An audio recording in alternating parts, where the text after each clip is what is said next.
السلام علیکم۔ ناول بخت، از قلم مہرالنساء شاہ میر۔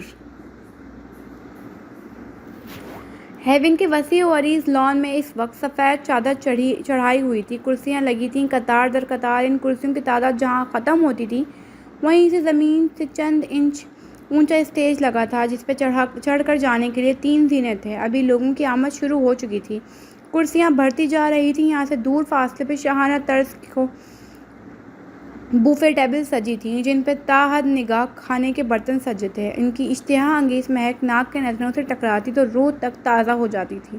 انہی میزوں کے گرد ہارون شاہد اور لیل سکندر کھڑے تھے۔ لیل نے آف وائٹ ساڑی پہن رکھی تھی جس کے بارڈر پہ سنہری کام ہو رکھا تھا۔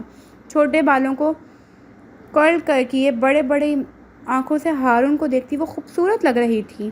تو پھر طے ہوا کہ تم مجھے پرپوز نہیں کر رہے، وہ ہارون کو دیکھتے ہوئے مصنوعی افسوس سے کہہ رہی تھی۔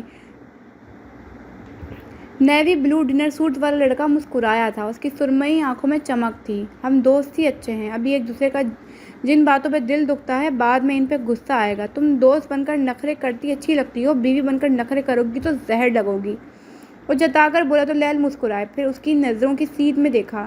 وہ آنکھوں میں چمک لی سامنے سے آتی حالے کو دیکھ رہا تھا۔ تم بھی دوست بن کر کسی عورت کو ایسے دیکھتے ہوئے برے نہیں لگو گے، اگر شوہر بن کر دیکھا تو آنکھیں نوچے جانے کا خدشہ ہے، لیل وارن کر رہی تھی۔ اتنے میں حالے ان کے قریب آ چکی تھی۔ عمر ذرا فاصلے پہ شمس کے ساتھ رک گیا۔ وہ تینوں آپس میں باتیں کر رہے تھے۔ حالے مسکرا رہی تھی، چہرہ چمک رہا تھا۔ یہ کسی قسم کا ہائی لائٹر نہیں تھا، یہ کسی قسم کی سن لائٹ نہیں تھی، یہ کچھ الگ سی چمک تھی۔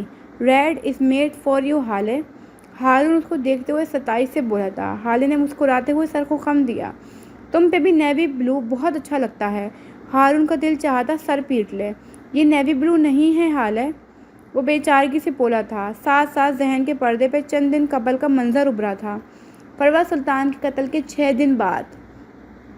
یہ ایک نجی آرٹ گیلری کا منظر ہے جسے نئے ابھرتے آرٹسٹ کے لیے بنایا گیا تھا تاکہ جب وہ اپنے آرٹ کی نمائش کروانا چاہیں تو انہیں زیادہ وقت نہ ہو۔ اس وقت یہ آرٹ گیلری ہارون شاہد کے بنائے شاہکاروں سے سجی تھی۔ وہ اپنے باپ کے ساتھ اور اپنے دوستوں کے ساتھ آنے والے ہر نئے آدمی کو اپنی پینٹنگز کی ڈیٹیلز دے رہا تھا۔ وہ سرایا جا رہا تھا، وہ سرائے جانے کے قابل تھا۔ سب لوگ سے بچ بچا کر وہ اب گیلری کی لمبی پتلی سی گلی نما جگہ کی طرف آیا تھا۔ وہ دونوں دیواروں پر لگی پینٹنگز اور تنگ سی جگہ پہ کھڑے عمر اور حالے ستائش اور فخر سے ہر ایک پینٹنگ کو دیکھ اور تعریف کر رہی تھی، اور اس وقت عمر کو سخت زہر لگ رہی تھی۔ وہ برا سا منہ بنائے اس کے ساتھ کھڑا تھا۔ یہ دیکھو عمر، یہ پینٹنگ ہارون نے پورے 6 ماہ لگا کر بنائی ہے، حالے نے ایک پینٹنگ کی جانب اشارہ کر کے بتایا۔ ہاں تو ایک آدمی بنانے میں 6 مہینے کون لگاتا ہے، ناکام پینٹر۔ ایک آدمی کو پکڑنے میں 4 ماہ کون لگاتا ہے، ناکام پولیس والا۔ جواب ہارون کی جانب سے آیا تھا۔ وہ جینز کی جیبوں میں ہاتھ ڈالے ان کے عقب میں کھڑا تھا۔ عمر اس کی بات پہ اندر تک جل گیا تھا۔ ہارون پہ پنک کلر اس پینٹنگ میں کتنا اچھا لگ رہا ہے نا، وہ مسمرائز سی ہوتے ہوئے کہہ رہی تھی۔ یہ پنک نہیں، پیسٹل پرپل ہے حالے سلطان، ہارون نے تصحیح کی۔ اور یہ سلور دیکھو نا، یہ کتنا اٹریکٹ کر رہا ہے۔ وہ اب اسی پینٹنگ میں ایک اور جگہ کی نشاندہی کروا رہی تھی۔ ہارون نے اب کے عمر کو دیکھا تو وہ بے زاری سے کندھے اچکا کر رہ گیا۔ یہ سلور نہیں ہے حالے، یہ گرے کا ایک شیڈ ہے۔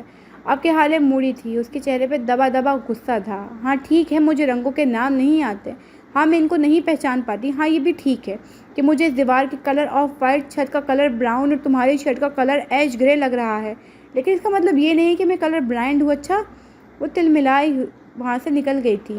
پیچھے عمر اور ہارون آف وائٹ دیواروں اور براؤن چھت اور ہارون کی ایش گرے شرٹ کو دیکھے گئے۔ آج زندگی میں پہلی بار اس نے رنگوں کے نام صحیح لیے تھے۔ کسی کے پکارنے پہ وہ حال میں واپس آیا تھا۔ لیل اور حالے اب جیولری کے متعلق بات کر رہے تھے۔ سرخ ساڑی والی لڑکی خوش تھی، ہارون بس اسے دیکھ کر خوش تھا۔ کرسیاں اور میزیں اب بھرنے لگی تھیں، لوگوں کے بولنے کی آوازیں آ رہی تھیں۔ کئی امراء اب بوفے ٹیبل کے قریب کھڑے تھوڑا سا کھانا نکالے کھڑے تھے۔ نیلامی شروع ہونے والی تھی، ابھی بس کچھ ہی وقت تھا۔ اسی لمحے عمر سامنے سے یوسف سلطان کی ویل چیئر گھسیٹ کر لاتا ہوا دکھائی دیا تھا۔ وہ مسکرا کر ان کے کان کے قریب کچھ کہہ رہا تھا اور وہ دل کھول کر ہنس رہے تھے۔ حالے انہیں دور سے دیکھتے ہوئے مسکرا دی۔ یوسف سلطان کے کسی پرانے جاننے والے نے ان کو روک لیا تھا۔ حسن ان کے قریب آ کر کھڑا ہوا تو عمر آگے بڑھ آیا۔ حالے کی جانب وہ مسکراتے ہوئے اسے اپنی جانب آتا دیکھتی رہی۔ وہ قریب چلا آیا۔ ہم دونوں ٹویٹر پر ٹرینڈ کر رہے ہیں۔ وہ اس کے کان کے پاس جھکا تھا۔ اس دن ریسٹورانٹ والی تصویر وائرل ہو گئی ہے، وہ آرام سے کہہ کر سیدھا ہوا تھا۔ حالے کے چہرے پہ بیک وقت خوشی اور جوش چھا گیا۔ وہ اپنا موبائل نکال چکی تھی۔ ہیش ٹیگ کیا ہے؟ کپل گولز یا ڈریمرز؟ ہیش ٹیگ ہے فراڈیا couple of the year. Hashtag ہے کیا سے کیا ہو گئے دیکھتے دیکھتے۔ اس کی بات پہ حالے کا جوش ٹھنڈا پڑ گیا تھا۔ موبائل کی اسکرین پر حرکت کرتی انگلیاں ایک پل کو رک گئیں۔ سامنے ہی ان دونوں کی تصویر تھی۔ ایک تصویر میں وہ میڈیا والوں کے سامنے عمر کی شان میں قصیدے پڑھ رہی تھی اور دوسری تصویر میں وہ ریسٹورانٹ میں اس کے قریب کھڑا تھا اور حالے مسکرا رہی تھی۔ ہیش ٹیگ فراڈیا کپل۔ ہیش ٹیگ کیا سے کیا ہو گئے۔ اس نے ایک نظر میم کو دیکھا، پھر چہرہ اٹھا کر عمر کو دیکھا۔ چند پل ایک دوسرے کو دیکھتے رہنے کے بعد وہ دونوں ہنس دیے تھے۔ اور کرتے بھی کیا؟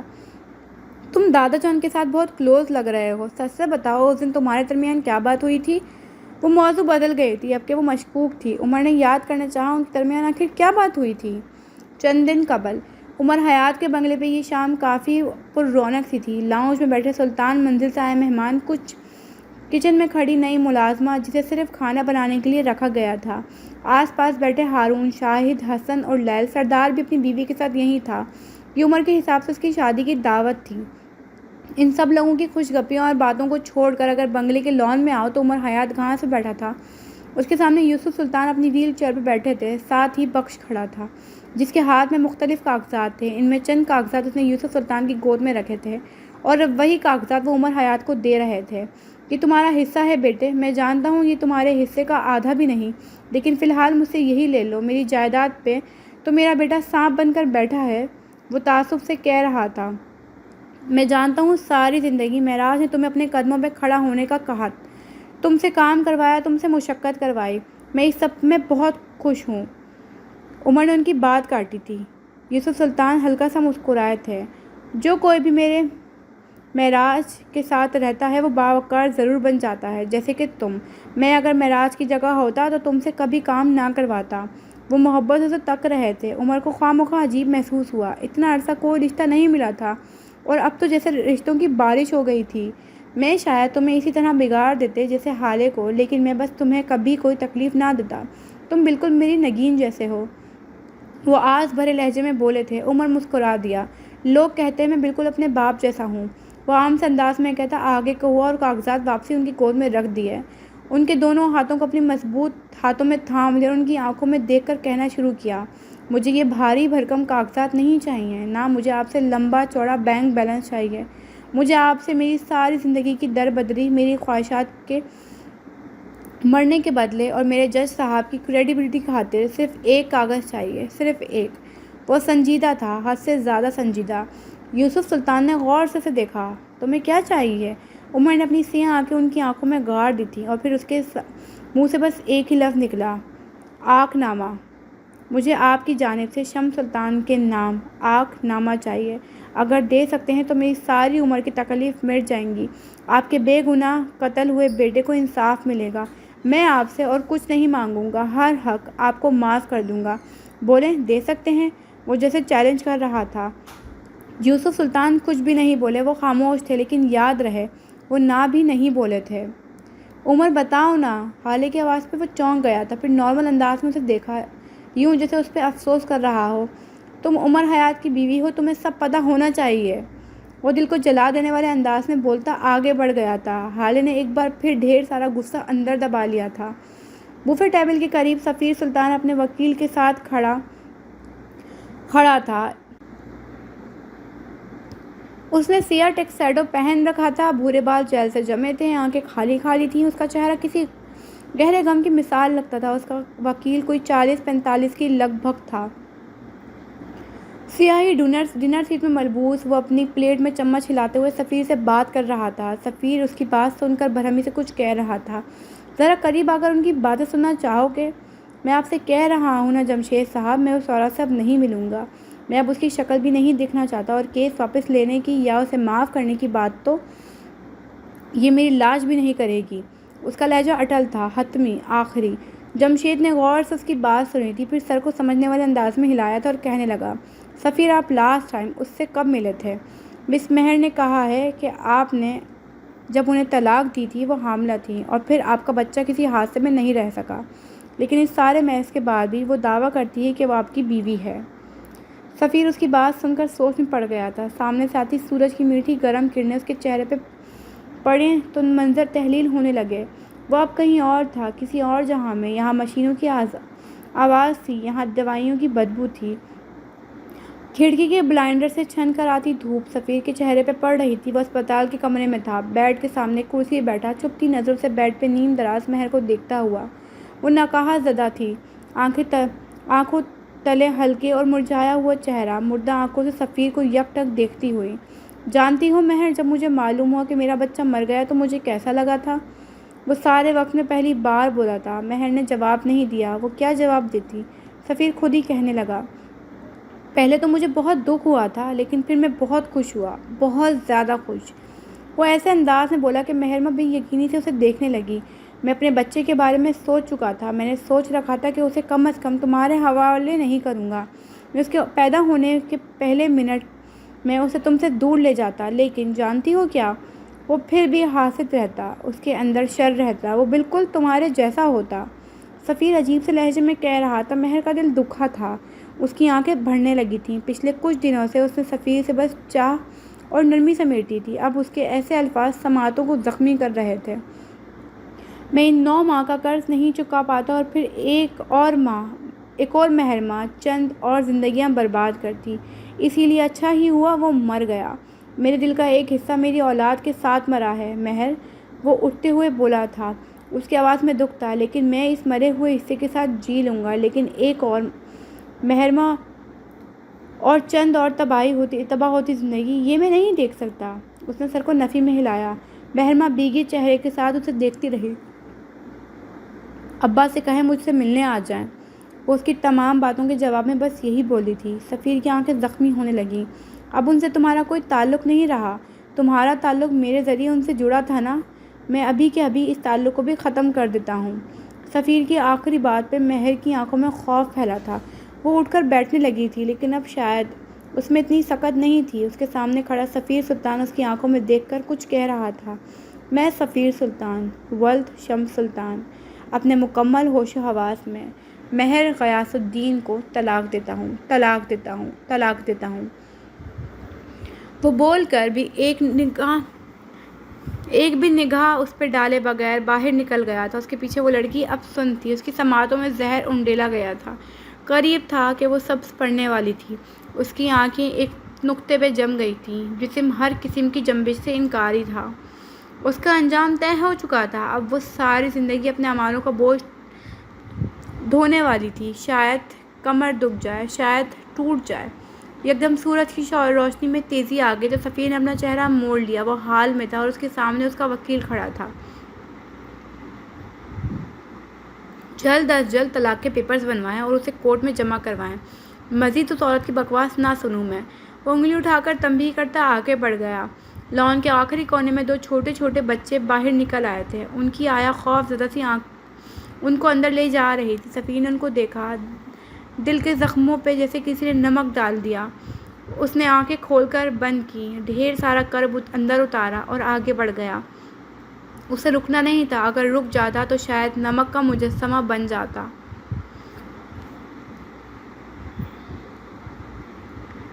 لان میں لگی کرسیوں پہ لوگ بیٹھ چکے تھے، کئی امن اپنے کارڈز ہاتھ میں لیے بیٹھے تھے، یہیں کارڈ بلند کر کے وہ رقم بڑھا سکتے تھے۔ ابتدائی کرسیوں پہ شمس، میر، واس، فرید اور عمر حیات بیٹھے تھے۔ ان کے عقب میں 2 لائن چھوڑ کر حاجہ سلطان بیٹھی تھی، اس کے ساتھ حسن تھا، ہارون تھا اور لیل تھی۔ سفیر یہاں نہیں رکا تھا، وہ جا چکا تھا، اس سے یہاں رکا ہی نہیں گیا تھا۔ دائز کے پیچھے ایک شخص آ کر کھڑا ہوا تھا، حالے نے اسے چونک کر دیکھا تھا۔ وجہ اس کا چہرہ، اس کے برانڈڈ کپڑے نہیں تھے، وجہ تھی اس کی نیلی آنکھیں۔ حالے نے فوراً اپنے موبائل پہ ایک پیغام ٹائپ کیا اور اسے عمر کے نمبر پہ بھیج دیا۔ عمر کے موبائل پہ پیغام جگمگایا۔ اس نے ذرا کی ذرا گردن موڑ کر حالے کو دیکھا۔ اس کا چہرہ سرخ تھا، حالے محظوظ ہو رہی تھی، اسے نیلی آنکھوں سے بہت کچھ یاد آتا تھا۔ جاننا چاہو گے کیا؟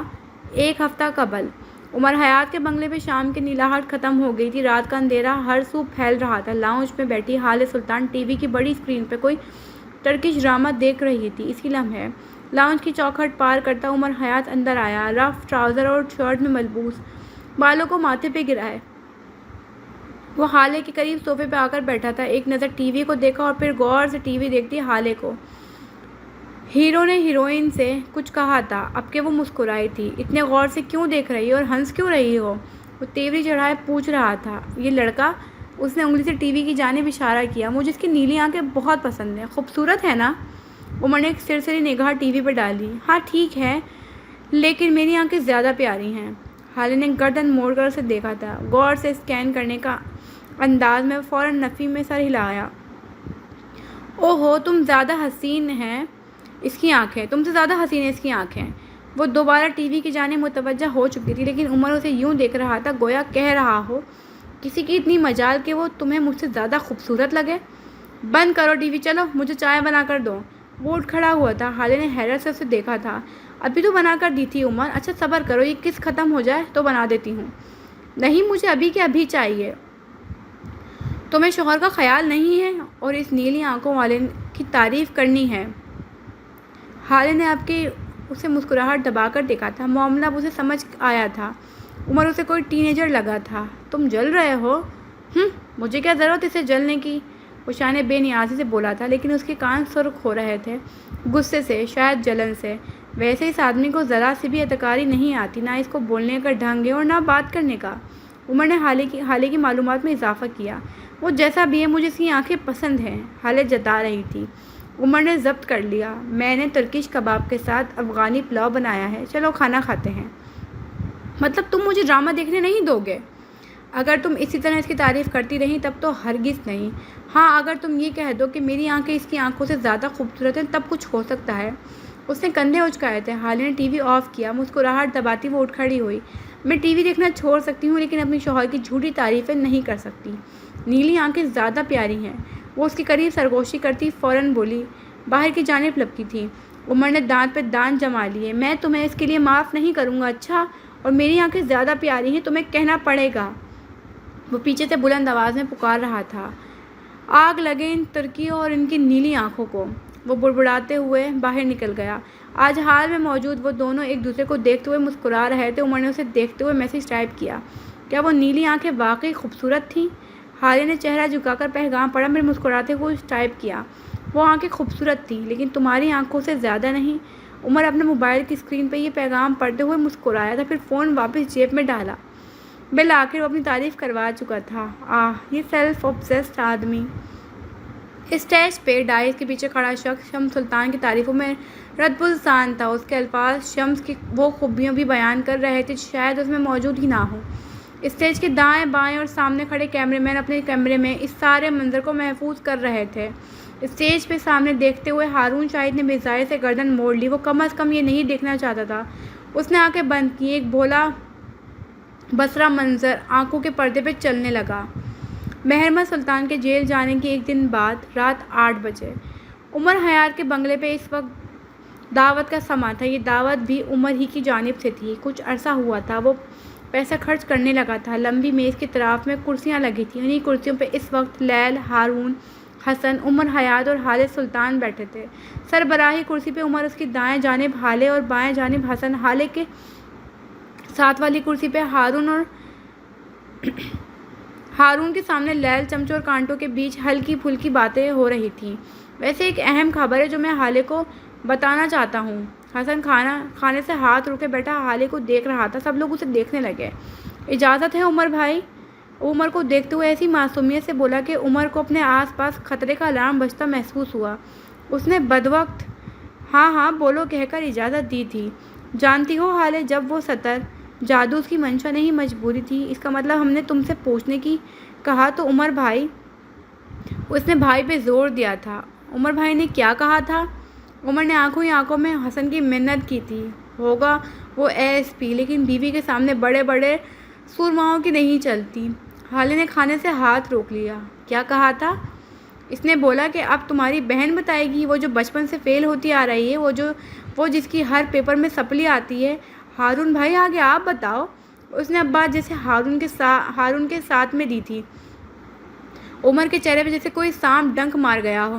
ہارون نے سب کو ایک نگاہ دیکھا۔ عمر نے کہا تھا کہ میری بیوی کو تو اپنے کورس کی کتابوں کا نہیں پتہ ہوتا، چلی ہے مثالیں حل کرنے، اس سے اچھا ہے میں شانوں سے پوچھ لوں۔ اور اس قدر مبالغہ آرائی پہ عمر کا دل چاہتا کہ ہارون کا سر دیوار میں دے مارے۔ حالت سنجیدگی سے انہیں سن رہی تھی۔ عمر نے کہا تھا حالت 10 دفعہ پیدا ہو کر آ جائے تب بھی اس بات کا مطلب نہیں سمجھ پائے گی۔ عمر حیات کی بیوی بن کر بھی اسے کچھ عقل نہیں آئی، اس سے زیادہ عقل مند تو نرسری کلاس کا بچہ ہوگا۔ اب کے لیل بولی تھی۔ عمر بے چارگی سے انہیں دیکھے گیا، کاش وہ اپنے حق میں کچھ کہہ پاتا۔ اب وہ تینوں چہرہ اٹھائے ایک نئی جنگ عظیم کا انتظار کر رہے تھے۔ مجھے میرے شوہر پہ یقین ہے، وہ تمہاری طرح شیطان کا چیلا نہیں ہے، میرے بارے میں ایسی باتیں کہہ ہی نہیں سکتا۔ لو جی، سب برباد ہو گیا۔ حسن نے چمچہ پلیٹ میں پٹکا تھا، ایک کینہ توز نظر ہارون اور لیل کے لتاڑے ہوئے چہرے پہ ڈالی۔ اتنی اوور ایکٹنگ کی ضرورت نہیں تھی ویسے، اگر آپ دونوں کو ملانے کے بجائے یہ کیس میں خود ہینڈل کیا ہوتا تو اب تک یہ دونوں 8 بار لڑ چکے ہوتے ہیں۔ وہ خفگی سے کہتا پلٹ گیا تھا۔ ہارون اور لیل کندھے اچکائے دوبارہ کھانا کھانے میں مصروف ہو گئے۔ شکر ہے حالے تمہیں میرا یقین ہے، ورنہ کوئی یقین نہیں ہے مجھے۔ میں جانتی ہوں تمہاری اس ایناکونڈا کی زہر سے بھری زبان میری شان میں کیا کچھ کہہ چکی ہوگی۔ کمرے میں چلو، دیکھتی ہوں تمہیں۔ اور یہاں عمر حیات کے اندر کا مسکین شوہر دھاڑے مار مار کر رویا ہوگا۔ گزرتے وقت کو چھوڑ کر ہارون اب اس حال میں آیا تو ڈائس کے پیچھے کھڑا آدمی اب بھی کچھ کہہ رہا تھا۔ وہ سر جھٹک کر اس کو سننے لگا۔ بیزاریت حد سے سوا ہونے لگی تھی۔ کیا تم تیار ہو؟ یہ وہ پیغام تھا جو عمر نے ابھی ابھی ٹائپ کر کے حالے کو بھیجا تھا۔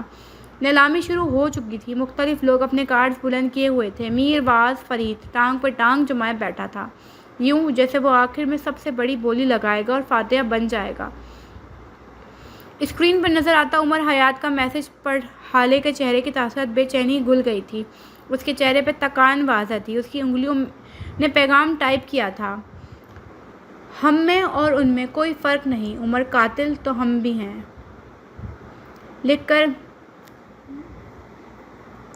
لکھ کر بے ضائع سے موبائل پرے ڈال دیا۔ عمر نے گردن موڑ کر اس کو دیکھا، پھر سر جھٹکا۔ ذہن کے پردوں پہ کوئی اور منظر چلنے لگا تھا۔ 13 دن قبل، مہرماں کی گرفتاری کے 2 دن بعد، جیل خانے کی سلاخوں کے پیچھے وہ بیٹھی تھی، بال بکھرے ہوئے، لباس مٹیالہ، روح کے ہاتھ پیر بے جان، جلد 2 دن میں جیل اس کی ساری اکڑ نکال چکا تھا۔ قید آپ کو وہ سب کچھ سکھا دیتی ہے جو حالات یا زندگی نہیں سکھا سکتی۔ جس وقت ایک لیڈی اہلکار اسے بلانے آئی، مہرماں تیزی سے اٹھی تھی۔ اب وہ لیڈی اہلکار کے ساتھ راہداریاں پار کرتی تیز تیز جا رہی تھی۔ اس کے چہرے پہ ایک امید تھی۔ ملاقاتی کمرے میں لا کر اسے جب بٹھایا گیا تو وہ ذرا سی چونکی تھی۔ سامنے سے آتے عمر حیات کو دیکھ کر چونکی تھی۔ اس نے یہ توقع نہیں کی تھی۔ وہ ملاقاتی کمرہ کیا تھا؟ بس ایک چھوٹا سا تنگ کمرہ تھا جس میں ایک روشن دان لگا تھا۔ کمرے کے عین وسط میں ایک چھوٹی لکڑی کی میز کے گرد 2 کرسیاں رکھی تھیں۔ اسی میز کے اوپر ایک پیلا بلب جل رہا تھا۔ یہ تفتیشی کمرہ تھا لیکن اس وقت ملاقاتی کمرہ تھا۔ ہیلو مہر ڈارلنگ، عمر بشاشت سے کہتا آگے آیا۔ کرسی کو موڑائیوں کا پچھلا حصہ آگے لے آیا اور دونوں ٹانگیں دائیں بائیں کر کے کرسی کی پشت سے ٹکائے، ساتھ تھوڑی ٹکا کر بیٹھ گیا۔ مہرماں سلگتی نظروں سے دیکھ رہی تھی۔ میں جانتی ہوں عمر تم کیا کر رہے ہو، میرے ساتھ میں سب سمجھ رہی ہوں، تم اور میں ایک ہیں، میں تمہارا دماغ پڑھ سکتی ہوں۔ عمر اس کو دلچسپی سے دیکھے گیا۔ بتاؤ پھر مدر گوتھ ہلکی اماں، کیا چل رہا ہے میرے دماغ میں؟ مہرماں سخت آنکھوں سے اسے دیکھتی ہوئی میز پہ آگے ہوئی۔ کل رات میرا کمرہ بدل کر مجھے ان عورتوں کے ساتھ رکھا گیا جو 4 قتل کر چکی ہیں، اور کل سے ہی اب تک وہ 1000 بار ایسی حرکت کر چکی ہیں کہ ان سے بحث کروں اور وہ مزید آگے ہوئی، وہ مجھے مار دیں۔ اس نے الفاظ ادا کر دیے، تم جہاں اس جیل کی 4 دیواری میں مجھے مروا دو گے اور میں کچھ نہیں کر پاؤں گی۔ میں جانتی ہوں، میں یہ بھی جانتی ہوں کہ میرے پاس صرف آج یا کل کا دن ہوگا، اس لیے وہ مسکراتے ہوئے پیچھے کو بیٹھی، اسی لیے میں نے تمہاری ٹراماس کی ماری بیوی کو یہ بتا دیا کہ وہ بھی میرے جیسی ہے، اس کے ہاتھوں پہ بھی خون لگا ہے، وہ بھی قاتلہ ہے، وہ بھی قیامت کے روز کعبہ کو ڈھا دینے جتنے گناہ کی حامل ہوگی۔ وہ بول رہی تھی اور عمر آنکھیں چھوٹی کیے اسے دیکھ رہا تھا۔ اس کا چہرہ سپاٹ تھا، بے تاثر تھا۔ گھر جاؤ اور جا کر دیکھو تمہاری اپروول کی ماری بیوی ایک بار پھر خود کو اندھیروں میں دھکیل چکی ہوگی، اور اس بار عمر، اس بار تم اسے واپس نہیں لا سکو گے۔ قتل بہت بڑا گلٹ ہے، بہت بڑا۔ بالکل آخر میں اس کی آنکھوں میں تکلیف آئی تھی، یوں جیسے بھوری آنکھوں میں کو کچھ یاد آیا ہو۔ عمر سیدھا ہو بیٹھا، کمر سیدھی کیے، بالکل اس کی آنکھوں کے سیدھ میں دکھتا۔ وہ چاہے ٹراما کی ماری ہو، چاہے اس کی انسیکیورٹیز ہیں، اب اسے ان سب سے باہر آنا ہوگا۔ وہ اپنے اندھیروں میں روشنی خود پیدا کرے گی۔ حالے وہ عورت ہے جس سے میں نے محبت کی ہے۔ محرمہ تم دیکھنا، وہ سہارے کے لیے میرا ہاتھ بھی نہیں تھامے گی۔ اسے بے ساکھیاں نہیں پسند، تمہاری طرح۔ وہ بولتے ہوئے اٹھ کھڑا ہوا اور رہی، تمہارے لیے میں نے موت نہیں زندگی چنی ہے۔ محرمہ کو لگا تھا جیسے کسی نے اس کے چہرے پہ زوردار تھپڑ دے مارا ہو۔ وہ تڑپ کر اٹھ کھڑی ہوئی تھی، اس کی آنکھیں خوف سے پھیل گئی تھیں۔ تم میرے ساتھ ایسا نہیں کر سکتے عمر، وہ بولی تو اس کی آواز کانپ رہی تھی۔ عمر کا چہرہ بے تاثر تھا۔ تم یہ نہیں کر سکتے، تمہیں یہ حق نہیں ہے۔ تم مجھے مار دو پلیز، میں یہاں اس ماحول میں کیسے رہوں گی؟ Are you crazy? وہ دہل گئی تھی۔ عمر پیچھے ہٹتا جا رہا تھا، اس کے ہر قدم کے ساتھ محرمہ کو اپنا دل بیٹھتا محسوس ہو رہا تھا۔ تم یہاں رہو گی محرمہ، کیونکہ میں تمہیں بتانا چاہتا ہوں کہ موت ہر بار سزا نہیں ہوتی، کئی بار زندگی زیادہ بھیانک ہوتی ہے۔ تمہیں مار دوں گا تو ایک جھٹکے میں ختم ہو جاؤ گی، لیکن اگر زندہ رہو گی تو ہر دن اپنی موت مانگو گی۔ خدا کے لیے عمر یہ مت کرو، تم اچھے آدمی ہو۔ مجھ سے غلطی ہو گئی، مجھ سے بہت بڑی غلطی ہو گئی، میں واپس آنا چاہتی ہوں، مجھے یہاں سے نکالو پلیز عمر۔ وہ گڑگڑا رہی تھی۔ عمر چوکھٹ تک آ چکا تھا، محرمہ کے سفید پڑتے وجود کو دیکھا، اسے سکون نہیں مل رہا تھا، لیکن کچھ تھا کہ زخموں پر ٹھنڈک کی طرح لگ رہا تھا۔ میں یہاں ہر ہفتے آؤں گا مہر، میں تمہیں آ کر اپنے پورے ہفتے کی کہانی سناؤں گا۔ میں تمہیں بتاؤں گا کہ آج میں نے حالے کو کیا بنا کر کھلایا، میں نے آج اسے کہاں شاپنگ کروائی، آج اس سے کتنی محبت بھری باتیں کی۔ تم حسد اور جلن کی ماری عورت، تمہارے لیے یہی سزا ہوگی کہ تم ان باتوں کو سن کر پل پل مرو۔ وہ چوکھٹ پار نہیں کر سکا، بس کھڑا رہا۔ محرمہ کی خوف زدہ آنکھیں اب بھر بھر کر آنسو بہا رہی تھی، سانس رک رک کر آ رہی تھی، روح جیسے قبض ہو رہی تھی۔ مجھے مار دو عمر، تمہیں اللہ کا واسطہ ہے مجھے مار دو، میں یہاں نہیں رہ سکتی، میرے ساتھ یہ ظلم مت کرو، مجھے ایسی سزا مت دو، پلیز مجھے مار دو۔ وہ بچوں کی طرح پھوٹ پھوٹ کر رو رہی تھی، جی چاہ رہا تھا اپنی چلتی نفس خود ہی روک لے۔ تمہیں یہاں یہ عورتیں اتنا ماریں گی کہ تم اٹھ بھی نہ سکو، تم زخم ہو جاؤ گے، اور پھر وہ تمہیں ایک ہفتہ سکون سے رہنے دیں گی تاکہ تمہارے زخم بھر سکیں، اور اس کے بعد وہ تمہیں پھر زخم دیں گی، اور ان کے زخم صرف چند دنوں کے لیے ہوں گے، وہ کبھی بھی تمہیں جان سے نہیں ماریں گی، کیونکہ تمہیں پل پل مرنا ہے۔ تم یہاں رہو، ساری زندگی رہو، میں یہاں آتا رہوں گا، ایک دن اپنے بچے یہاں لاؤں گا۔ جب تم حسد کی آگ میں جلو گی تب مجھے سکون نصیب ہوگا۔ تمہاری سزا موت نہیں زندگی ہے محرمہ۔ وہ بول کر چوکھٹ سے ہٹ گیا تھا۔ محرمہ دیوانہ وار اس کے پیچھے بھاگی تھی، لیکن عمر نہیں رکا، اس کے دل کو کچھ ہو رہا تھا، وہ جتنا نارمل دکھ رہا تھا اتنا نہیں تھا۔ مہر کو لیڈی اہلکار نے بازوؤں سے جکڑ رکھا تھا، وہ ہذیانی انداز میں چیخ رہی تھی، مجھے مارو عمر، مجھے مار دو، خدا کے لیے مجھے جان سے مار دو، مجھے زندہ کیوں چھوڑا ہے، میں مرنا چاہتی ہوں، خدا کے لیے مجھے مارو۔ وہ چیخ رہی تھی، کسی پاگل جنونی کی طرح خود کو چھڑوا رہی تھی۔ جیل خانے میں اس کی چیخیں، اس کا ماتم گونج رہا تھا۔ زندگی واقعی اس کے لیے سزا ثابت ہونے والی تھی، اور وہ یہ بات اچھی طرح جانتی تھی۔ اسے اپنے حصے کی سزا مل چکی تھی، لیکن کوئی تھا جو اب بھی باقی تھا۔ وہ ریش ڈرائیونگ کرتا گھر کی طرف جا رہا تھا، اس کے ذہن میں بس حالے تھی، صرف حالے کا حالے۔ اس کا ہاتھ بار بار پیشانی کو مسل رہا تھا، کیا کرے، کہاں جائے، پتہ نہیں محرمہ اس سے کیا کہہ چکی ہوگی، اللہ ہی جانے وہ کیا پیغام بھجوا چکی ہوگی۔ اسے بس فوراً گھر جانا تھا۔ یہاں سے چند کلومیٹر دور غزالہ روحی کے کلینک پہ نیلے صوفے پہ حالے سلطان بیٹھی تھی، اس کے سامنے روحی بیٹھی تھی، غور سے حالے کو دیکھتی ہوئی۔ حالے کا چہرہ خالی تھا، اس پہ کوئی گلٹ نہیں تھا، کوئی دکھ نہیں تھا، وہ گردن تانے ہوئے بیٹھی تھی۔ مجھے علاج چاہیے ڈاکٹر، اور اس بار یہ عمر کے لیے یا پھر لوگوں کے لیے نہیں ہوگا، نہ کسی خوف، کسی محبت کے لیے، مجھے علاج میرے لیے چاہیے، میرا جسم تھک گیا ہے، مجھے اب بس سکون چاہیے۔ آپ مجھے بتائیں مجھے کیا کرنا ہوگا، جس طرح کی تھیراپی آپ چاہتی ہیں میں کروں گی، لیکن بس مجھے آزادی دلوائیں، میرے کندھے سے بیساکھی ہٹا کر مجھے میرے پیروں پہ کیسے چلنا ہے یہ سکھا دیں پلیز۔ روحی مسکرائی تھی، شروع سے شروع کرو حالے سلطان، اور مجھے جھول والی بے تکی سی کہانی نہ سناؤ، وہ کہانی جو سچ ہے، کیونکہ تمہارا سچ ہی تمہاری نجات ہے۔